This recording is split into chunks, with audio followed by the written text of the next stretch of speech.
A good name is better than fine perfume, and the day of death better than the day of birth. It is better to go to a house of mourning than to go to a house of feasting, for death is the destiny of every man. The living should take this to heart. Sorrow is better than laughter, because a sad face is good for the heart.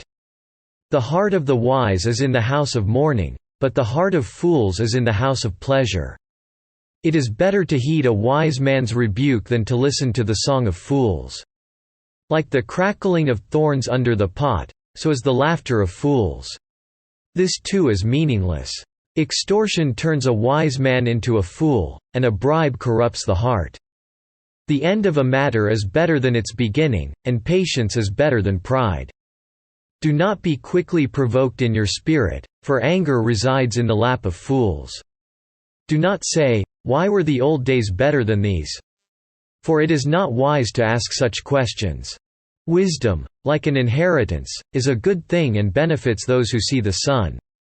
Wisdom is a shelter as money is a shelter, but the advantage of knowledge is this, that wisdom preserves the life of its possessor. Consider what God has done, who can straighten what he has made crooked. When times are good, be happy, but when times are bad, consider God has made the one as well as the other. Therefore, a man cannot discover anything about his future. In this meaningless life of mine I have seen both of these, a righteous man perishing in his righteousness, and a wicked man living long in his wickedness. Do not be overrighteous, neither be overwise. Why destroy yourself? Do not be overwicked, and do not be a fool. Why die before your time? It is good to grasp the one and not let go of the other. The man who fears God will avoid all extremes. Wisdom makes one wise man more powerful than 10 rulers in a city. There is not a righteous man on earth who does what is right and never sins.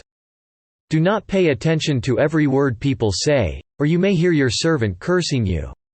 For you know in your heart that many times you yourself have cursed others. All this I tested by wisdom, and I said, I am determined to be wise, but this was beyond me. Whatever wisdom may be, it is far off and most profound. Who can discover it? So I turned my mind to understand, to investigate, and to search out wisdom and the scheme of things, and to understand the stupidity of wickedness and the madness of folly. I find more bitter than death the woman who is a snare, whose heart is a trap and whose hands are chains. The man who pleases God will escape her, but the sinner she will ensnare. Look, says the teacher, this is what I have discovered, adding one thing to another to discover the scheme of things. While I was still searching but not finding, I found one upright man among 1,000, but not one upright woman among them all. This only have I found: God made mankind upright, but men have gone in search of many schemes.